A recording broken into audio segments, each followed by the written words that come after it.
Mahasiswa yang menolak Undang-Undang TNI sempat bertahan hingga Jumat dini hari di halaman DPRD Daerah Istimewa Yogyakarta.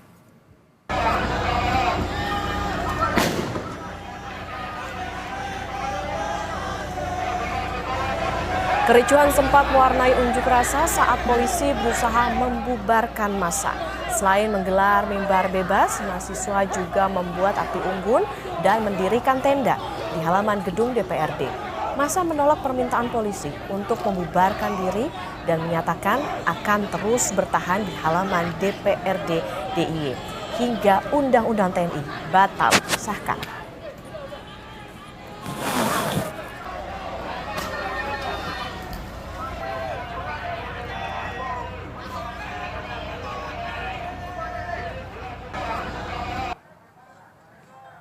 Unjuk rasa mahasiswa menolak pengesahan revisi Undang-Undang TNI juga terjadi di gedung DPR Senayan, Jakarta. Massa menilai proses revisi ini tidak transparan. Mahasiswa menilai banyak pasal bermasalah dalam Undang-Undang TNI hingga berisiko mengancam supremasi sipil.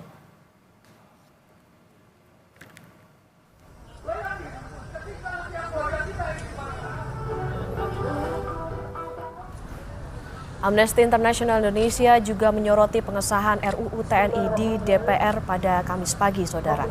Mereka menilai revisi UU TNI yang telah disahkan jadi undang-undang banyak memuat pasal bermasalah dan berpotensi mengancam supremasi sipil. Selain itu, menurut Amnesty International, militer yang terlibat dalam pelanggaran HAM berat hingga kini kasusnya belum dituntaskan.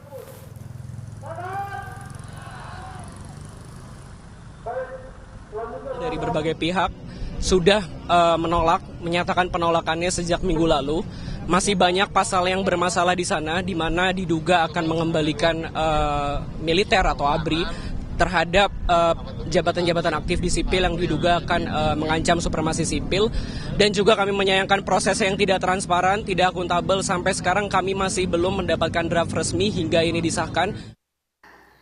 Kami meminta persetujuan fraksi-fraksi terhadap rancangan undang-undang tentang perubahan atas Undang-Undang Nomor 34 Tahun 2004 tentang Tentara Nasional Indonesia, apakah dapat disetujui untuk disahkan menjadi undang-undang? Terima kasih. Di tengah polemik, DPR tetap mengesahkan rancangan undang-undang tentang perubahan atas Undang-Undang Nomor 34 Tahun 2004 tentang TNI menjadi undang-undang dalam rapat paripurna. Usai paripurna, Ketua DPR Puan Maharani kembali menegaskan jika proses pembentukan revisi Undang-Undang TNI tetap mempertahankan supremasi sipil. Puan juga berjanji DPR siap memberikan penjelasan kepada para mahasiswa terkait hal-hal yang dirisaukan dari revisi Undang-Undang TNI. Jadi kami berharap dan menghimbau adik-adik mahasiswa yang saat ini mungkin masih belum mendapatkan penjelasan atau keterangan yang dibutuhkan, nanti kami siap untuk memberikan penjelasan bahwa apa yang dikhawatirkan, apa yang dicurigai, bahwa ada berita-berita yang kemudian revisi Undang-Undang TNI ini tidak akan sesuai dengan yang diharapkan, insya Allah tidak. Menteri Pertahanan Syafri Samsudin bilang tidak ada dwifungsi militer dalam Undang-Undang TNI yang disahkan DPR. Menhan juga membantah isu adanya wajib militer bagi warga sipil.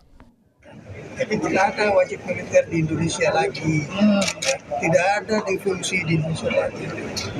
Jangankan jasad arwahnya pun udah nggak ada. Ya. Sehari jelang disahkan dalam rapat paripurna, DPR belum juga mengunggah draft rancangan Undang-Undang TNI di website dpr.go.id. Padahal DPR dan pemerintah mengklaim draft yang beredar di media sosial berbeda dengan yang dibahas di Komisi 1 DPR. Sampai barusan saya masih berdebat sama teman, jadi mana nih yang draft terakhir. Sampai sekarang juga nggak jelas draftnya. Nggak jelas, karena kami dapat dari WhatsApp, barangkali Mas Budiman juga begitu. Harusnya itu kan ada di website DPR, yang normalnya kan harusnya begitu. Kenapa yang ini bahkan besok mau diketuk, publik belum tahu, memangnya serahasia apa, karena ini undang-undang levelnya, bukan strategi pertahanan gitu ya. Kami mendapatkan draft rancangan Undang-Undang TNI dari aktivis yang diundang oleh DPR Selasa kemarin. Ada sejumlah penambahan jabatan sipil yang dapat diduduki oleh prajurit TNI aktif, di antaranya pengelolaan perbatasan, penanggulangan bencana, termasuk keamanan laut. Namun, selain menambah, draft rancangan Undang-Undang TNI terbaru juga mengubah aturan terkait Sekretaris Militer Presiden. Dalam rancangan Undang-Undang TNI, diksi itu diubah menjadi Kesekretariatan Negara yang menangani urusan Kesekretariatan Presiden dan Kesekretariatan Militer Presiden. Sebelum disahkan, rancangan Undang-Undang TNI mendapat penolakan dari koalisi masyarakat sipil termasuk akademisi. Rancangan Undang-Undang TNI dinilai minim transparansi dan berpotensi merusak tatanan supremasi sipil. Tim Liputan, Kompas TV.